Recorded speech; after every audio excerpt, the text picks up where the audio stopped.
Hi, welcome to your weekly Green Step. We're your hosts, Carol Ann and Emma. As we mentioned last week, we're writing a book on how to make Powell River more sustainable. Each month we'll have a new topic, and this month's topic is outdoor landscape. For the next 4 weeks, your weekly Green Step will include tips and ideas around this topic. Today we want to talk about challenging the perception of an acceptable yard.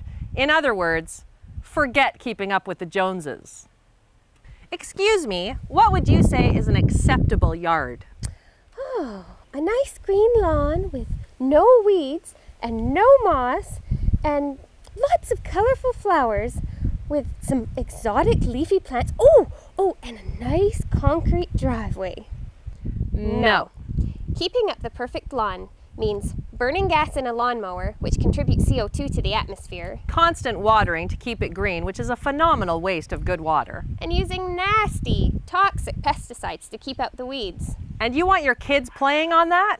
Why not change of what we think of as acceptable? Some other ways we could use our outdoor spaces. Edible landscapes. Make your yard useful by planting it with food and herbs that you can put on your table. If you don't have time to plant a garden, try spin farming. Let someone else use your yard to plant a food garden and split the food. Stay away from concrete driveways and use permeable materials like crushed gravel that will absorb water back into the water table instead of wasting it as runoff. Plant drought-tolerant and native plants that don't require extra water, chemicals, and upkeep. Consider creating a Japanese Zen garden with decorative stones and pebbles.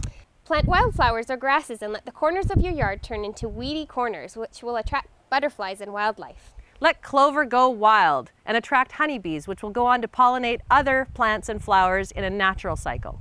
Set up a rainwater catchment system and use the water for your plants or to wash your car. Plant an eco-lawn and never mow again.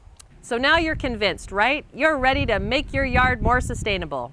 So what do you say when your neighbor, Mr. Jones, comes knocking on your door? You're not keeping up. Can I help you mow your lawn with my new ride-on mower? Why don't you consider inviting him in for some fair trade coffee and telling him about your new sustainable landscape?